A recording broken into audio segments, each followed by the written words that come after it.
شملورو پښتنو خویندو ټولو ته سلامونه احترامونه.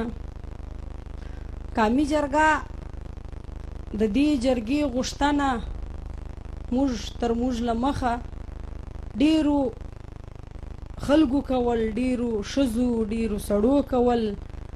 او ډیر هغه خلک ارمانجن شهیدان سول د دې جرګې چې هغو غوښتل دا یې ارمان و چې داسې جرګه را جوړه سي، داسې پښتانه سره را یو ځای سي. زما پر وطن پر دې خاورې چې کمې ناخوالۍ دي، کم څه روان دي، د دې ته د یو حل لاره را وباسي، دا تنور د پای ټکي کښېږدو. نو دا هغه وخت کېدل چې کله دا رنګه دا اوس چې روانه جرګه ده، داسې جرګه موږ غوښته سي را جوړه سوې وه او دلته ټول پښتانه سره راټول سوي وه، پر خپلو وسایلو یې خبرې کړې وې. نو دلته په دې جرګه کې ناست یا دلته چې څومره هم خلک راغلي، موږ دلته راغلي په دې یو، ناست په دې یو چې له تېرو 40 کالو زما پر وطن څه تېر سوه، د هغه یو قسم جاج واخلو، له هغه مسایل را وچیړو، د هغو حل را وباسو. د 40 کالو راهیسې زما پر وطن روان مسلسل جنگونه، بدامنۍ، دهشتګردۍ، ټارګټ کیلینګ، ورکېدل، اغوا کېدل، کورونه نړېدل، بازارونه نړېدل، خلک کډوال کېدل، خپل ښارونه، خپل مځکې، خپل کورونه پرېښول، بل ځای تلل. دا ټولې مسلې ستا اول شروع وې تر دا اوسه دغه رنګه دوامدارې دي، ښې کلکې روانې دي. دا څوک کوي، ولې یې کوي، په دې هم موږ خبر یو. دا هر څه د دې ریاست د خپلو هدافو ترلاسه کولو دپاره زما په وطن دا هر څه روان کړي دي. دا څه چې هم روان دي، زموږ د وطن یا د دې خلکو د حقونو چې کوم استحصال روان دی، زموږ د وطن شتمنۍ چې کوم لوټل کېږي، که هغه آبي شتمنۍ دي، که صنعتي شتمنۍ دي، که هنري شتمنۍ دي، دا ټول غصب سوي دي. دا ټولې په ډېر لوی فکر او په ډېر لوی هنر په سټریټجي باندې دا هر څه کېږي، تر څو دا پرویز شاهین صاحب وویل چې ستا ژبه او ستا قامي تشخص چې کوم دی دا در سره واخلي او ته یو بې ژبې بې یو شناخته کام پاته سي. نو په دې دا 40 کاله تېر هره رنګه، هر هغه حربه، هر هغه سټریټجي، هر هغه پالیسي دلته وکارول سوه چې تا له دې هر څه ستا له وطنه چې ستا په وطن کې وسایل دي، هر قسمه وسایل ستا، تا له هغې بې برخې کې هغه ولوټي، چورې کې.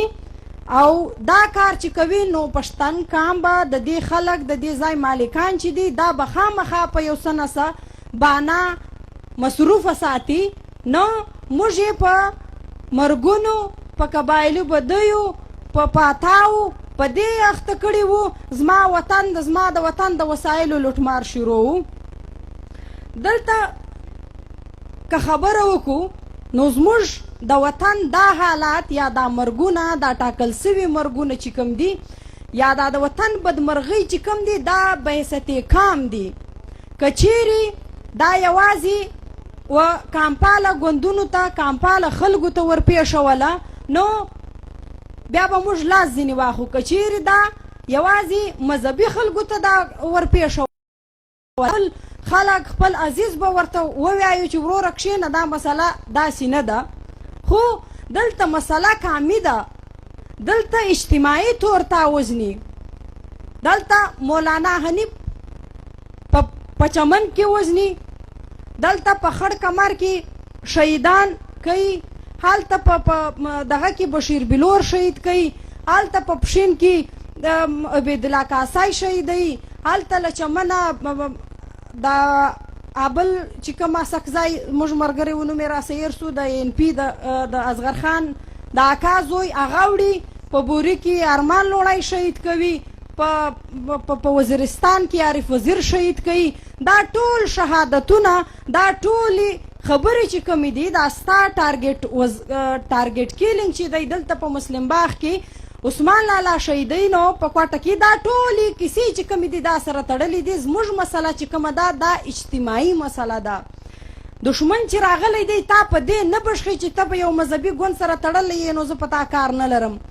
دلته دشمن چې ستا په وطن راغلی دی په دې تا نه بشخي چې ته یو قبایلي مشر یې د خپلې وطن د خپلې علاقې ملک یې سردار یې نواب یې ته خپل کار کوه موږ په تا کار نه لرو.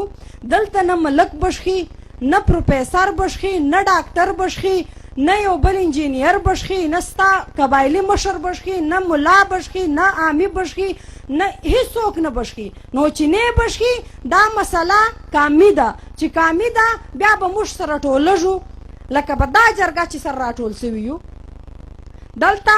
په پښتونخوا وطن کې چې څه وسول که په دا په نورو کامونو راتېر سوي ول دا جنګ دا هر څه نو هغه به له لوږې مړه سوي وه. خو زموږ کام بیا هم لګیا دی. سیاست کوي زموږ سیاسي مشران د کام خبره کوي عملی کار یې روان کړی ده. موږ تر یو څه حده پورې بیا هم راپاته یو دلته سره راټول یو په خپلو شتمنیو پر خپل وطن پر خپلې جغرافیې خبرو ته سره راټول سوي یو راجرګه سوي یو و دې ته د یو حل لاره ږدو. دلته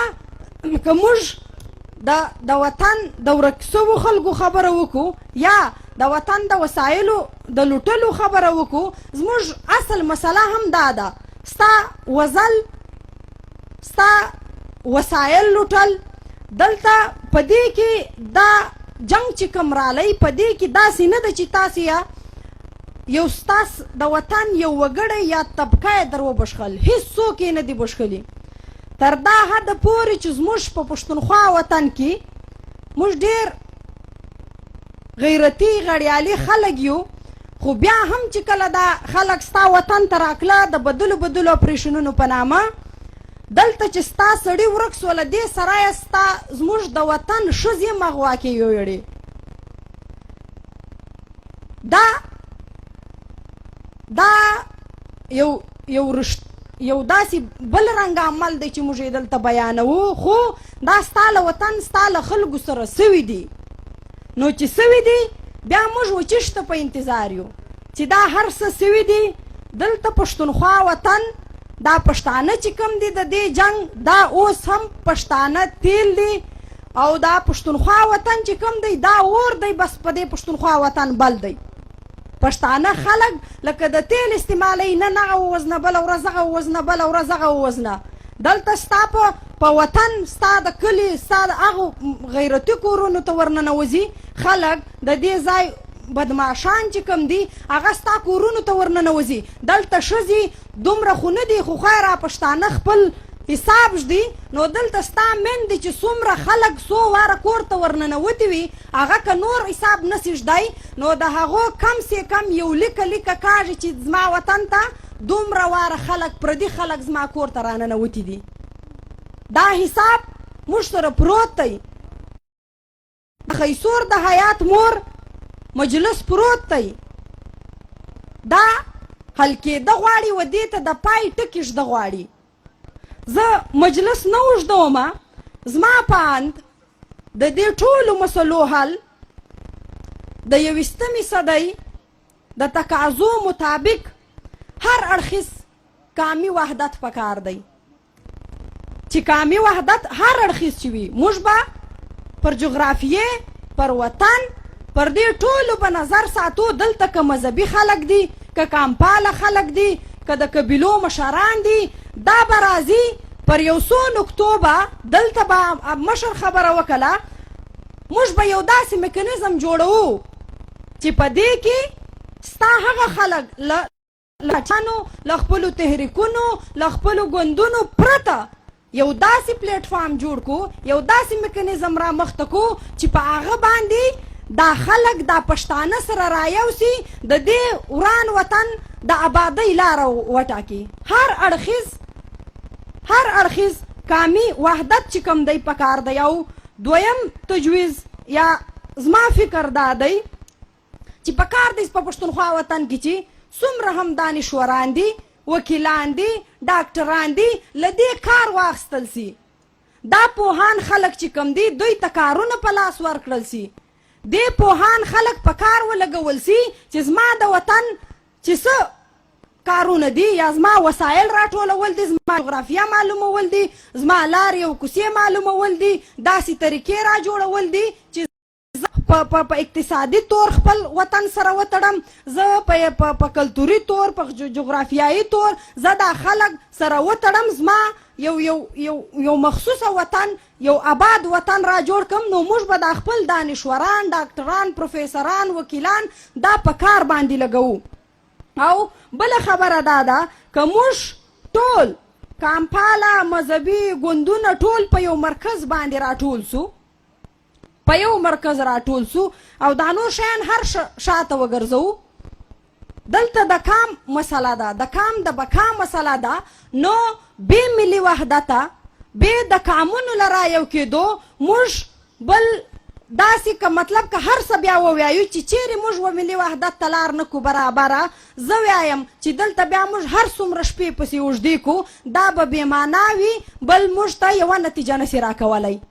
موږ دلته به هر وار په دې باندې مجلس سوی دی مشر په دې باندې ډېرې دغه کړي دي موږ دلته پښتانه خلک چې یو ما د هغې پښتنې مور ذکر وکوي چې څو واره فوجي د دې کور ته ننوتی نو دې په کاغذ باندې لیکې کښلي دي چې دومره ورځې زما کور ته یو پردی کس راننوځي په وردی کې په کار دی چې نور موږ خپلې میندې خویندې لوڼې له دې بېسوادۍ راوباسو په کار دی چې موږ دا جرګه دا فیصله وکړي چې درته ناست هر پښتون چې کوم دی هغه به په خپلې لور په خپلې خور باندې تعلیم خامخا کوي چې سبا د حیات کور ته یا بلې داسې کورنۍ کس ورننوځي یا زورور یا خو بې خپله جواب کوي او که هغه په کار دی چې جواب وکړي که نه وه دا لیکي به نه وي دا به ورځې لیکي چې دا ورځ ماته پلانی کس راننوتی وي د هغه نوم به لیکي او بل په کار دی چې موږ پښتنې خویندې مشر هر وخت د دې خبرې ذکر کړی دی چې دلته بیا یادوم په کار دی چې د دې جرګې په وړاندیزونو یا په هدافو کې ولیکل کېږي چې دلته خپلې خور ته موږ که په سیاست کې یا په هر ځای کې ځای ورکوو نو موږ به ښځه اقتصادي طور مضبوطوو چې دا په خپلو اقتصادو کې مضبوطه وي دا خپل اقتصاد ولري بیا دا ځان ته فیصلې کولی سي دا خپل تک کولی سي دا د خپل مطلب که سیاست ته بیا راځي که هر ځای ته راځي خو د دې اقتصاد مضبوطېده دې ته په جایداد کې برخه ورکول دا ښځه یو قسم مضبوطوي او دلته چې بیا کله د کامونو یا لشکر جوړوو د کام د ګټلو خبره راځي نو بیا که په دې لشکر کې حصه وه هغه به هم کولی سي او که نه وه بیا چې تاسو کوم بچي په کور کې پر نغري پرېږدئ چې تاسو راګرځېداست هغه به هم د دې کام د دې وطن په کشالو خبر وي د دې وطن د ګټلو لاره به ورته معلومه وي د دې وطن د جوړولو لاره به ورته معلومه وي خپل وطن خپل تاریخ خپله جغرافیه خپل وسایل به ورته معلوم وي نور مو وخت نه اخم ډېره مننه د ملي وحدت په هیله او زه به بیا ویایم چې نورې به هر کیسه بېمانه وي چې کله موږ تر هر شي پرته و ملي وحدت ته غاړه نه کښېږدو ډېره مننه